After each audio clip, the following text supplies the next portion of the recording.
Au nom de l'Assemblée générale, j'ai l'honneur de souhaiter la bienvenue à Son Excellence M. Muhammadu Buhari, président de la République fédérale du Nigeria, et je l'invite à prendre la parole devant l'Assemblée.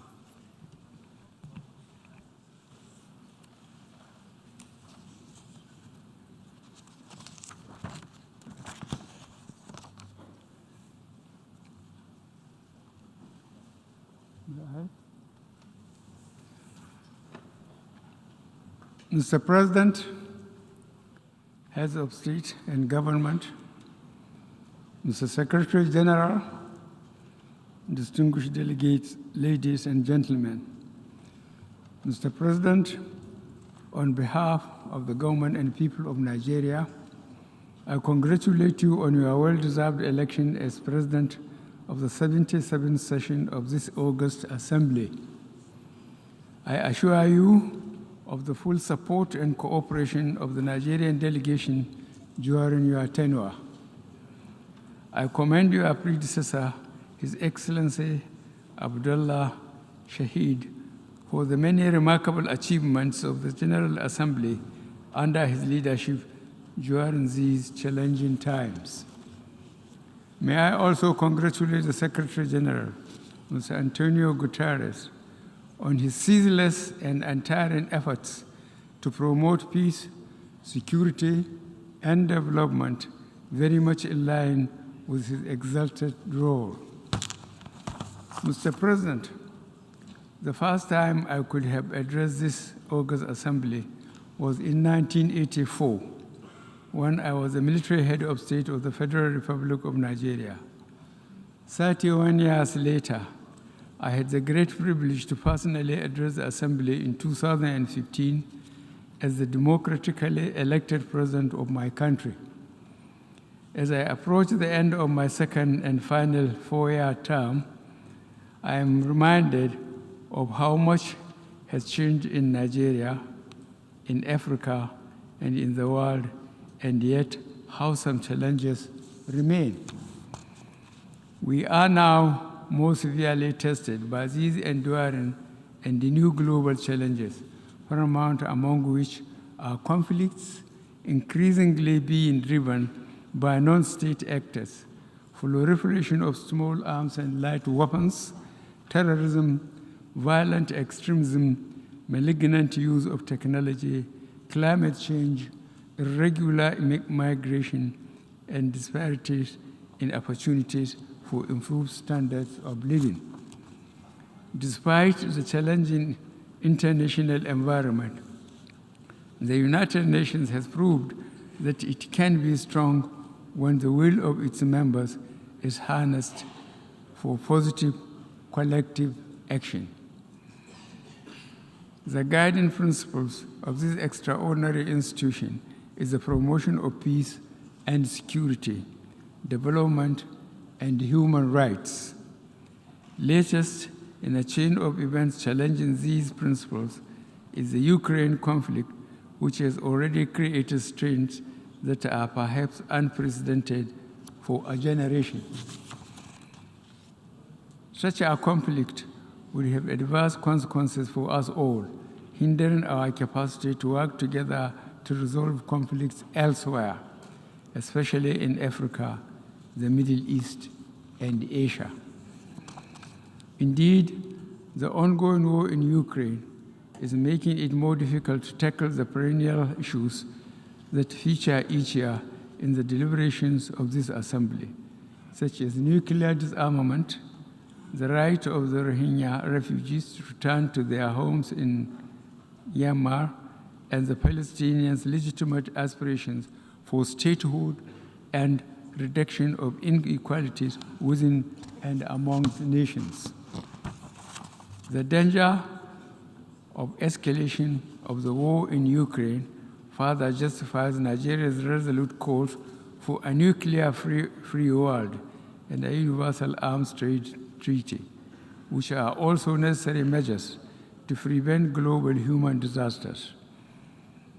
In this regard, we must find quick means to reach consensus on the nuclear non-proliferation treaty with related commitments by nuclear weapon states. I remain firmly convinced that the challenges that have come so sharply into focus in recent years and months emphasize the call by Nigeria and many other member states for the reform of the Security Council and other United Nations agencies. We need more effective and representative structure to meet today's demands that have since outgrown a system designed for the very different world that prevailed at its foundation in 1945. Change is long overdue. Mr. President, this is the first meeting we are having here in New York without the restrictions that characterized the last 3 years. The coronavirus pandemic ripped across national borders like a toxic whirlwind, leaving in its wake a legacy of pain and loss. Happily, we are also witnessed an incredible level of innovation and creativity from those who devised treatments and vaccines. These laudable achievements were underpinned by partnerships and international cooperation. We have also seen the bravery, care, and endurance of health professionals at every corner of the globe. With coronavirus, we saw very clearly how states tried to meet the challenge of a threat that could not be contained within national borders. The results were mixed, but at its best, cooperation among stakeholders was outstanding. It facilitated solutions that saved countless lives and eased the huge burden of human suffering. That same theme of unilateralism and the promotion of national interests competing with the common cause in the face of an existential threat has been our recurring experience in recent times. In every address I have delivered to this August Assembly, I have dwelt on the issue of climate change, especially as it fuels conflicts and complicates food security. Climate change reduces opportunity and prosperity, which in Africa, Latin America, and some parts of Asia also contribute to transitional organized crimes. As part of Nigeria's efforts at achieving our global net zero aspiration, the current administration last year adopted a national climate change strategy that aims to deliver climate change mitigation in a sustainable manner. The measures we took at the national level also require climate justice. Africa and other developing nations produce only a small proportion of greenhouse gas emissions compared to industrialized economies. Yet, we are the hardest hit by the consequences of climate change, as we see in the sustained droughts in Somalia and floods of unprecedented severity in Pakistan. These and other climate-related occurrences are now suddenly becoming widely commonplace in the developing world. We are, in effect, literally paying the price for policies that others pursue. This needs to change. At the COP26 in Glasgow last year, I did say that Nigeria was not asking for permission to make the same mistakes that others have made in creating the climate emergency. Fortunately, we now know what we can do to mitigate the effects of the climate crisis and the related energy challenge. As a first step, we must all commit to releasing the financing and the technology to create a stable and affordable framework for energy transmission. Development financial institutions must prioritize de-risking energy projects to improve access of renewable projects to credit facilities. There should be no countries left behind in this question. Rocketing energy costs worldwide are, in part, the product of conflict and supply disruptions to Europe and the Americas. Yet, we are all paying the price. It is therefore our expectation that this UNGA 77 and the upcoming COP27 will help galvanize the political will required to drive action towards the fulfillment of the various existing climate change initiatives. Another feature of the last decade that has been the growing partnership between states and the increasingly influential non-state actors. There was a time when the most important event at this assembly was the speech by the world's most powerful leaders. Now, a tweet or Instagram post by an influencer on social or environment issues may have greater impact. Technology offers us greatly limitless opportunities and sometimes runs ahead of the imagination of regulators and legislators. At its best, social media helps strengthen the foundation of our society and our common values.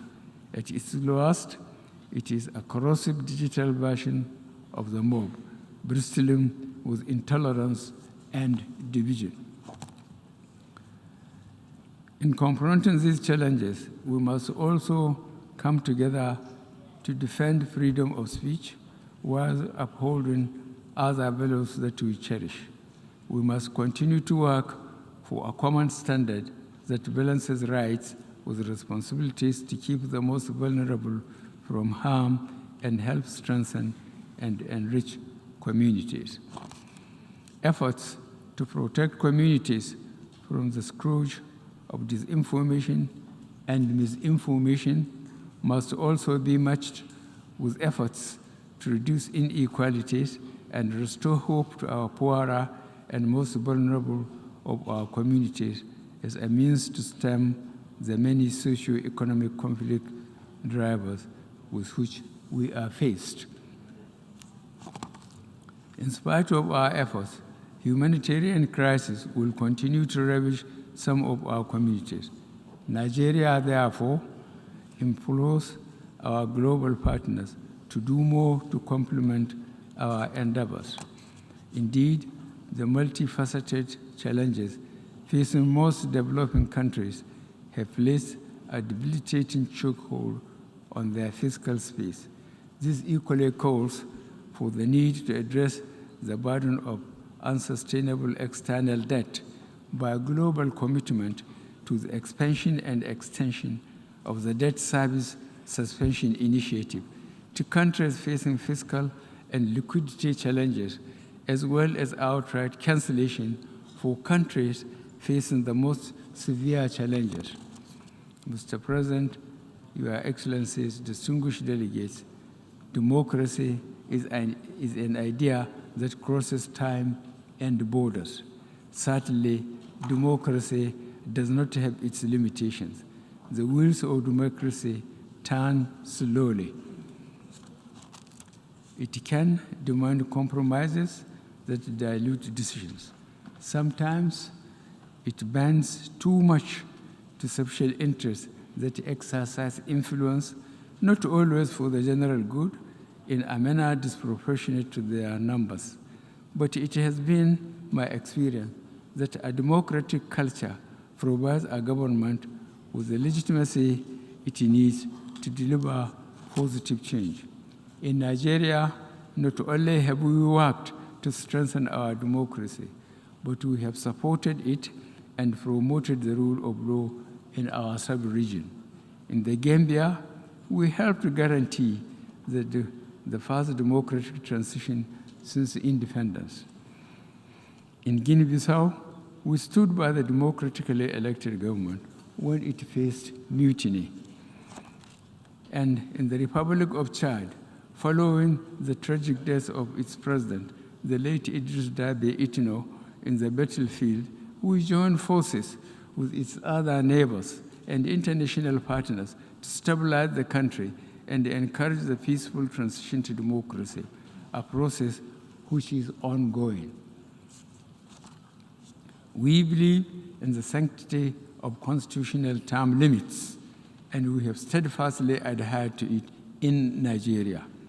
We have seen the corrosive impact on values when leaders elsewhere seek to change the rules to stay on power. Indeed, we now are preparing for general elections in Nigeria next February.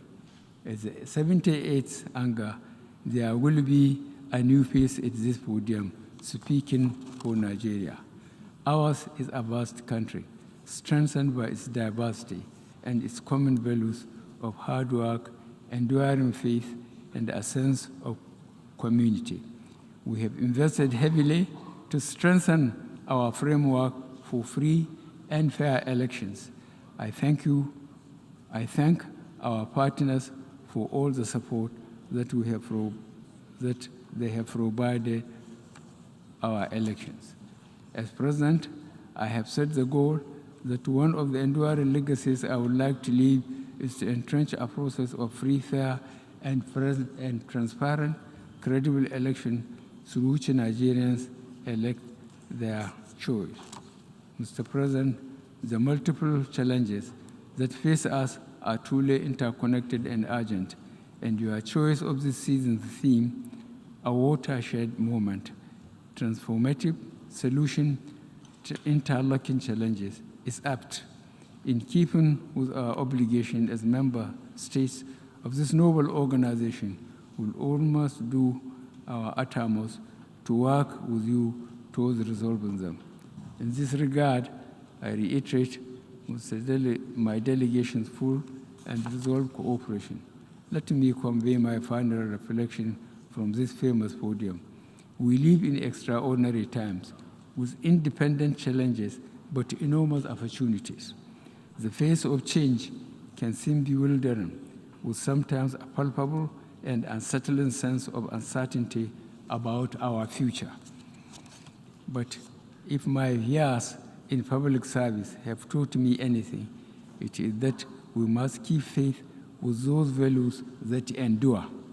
These include, but not limited to, such values as justice, honor, integrity, ceaseless endeavor, and partnership within and between nations. Our strongest moments have always been when we remain true to the basic principle of tolerance, community, and abiding commitment to peace and goodwill towards all. I thank you all.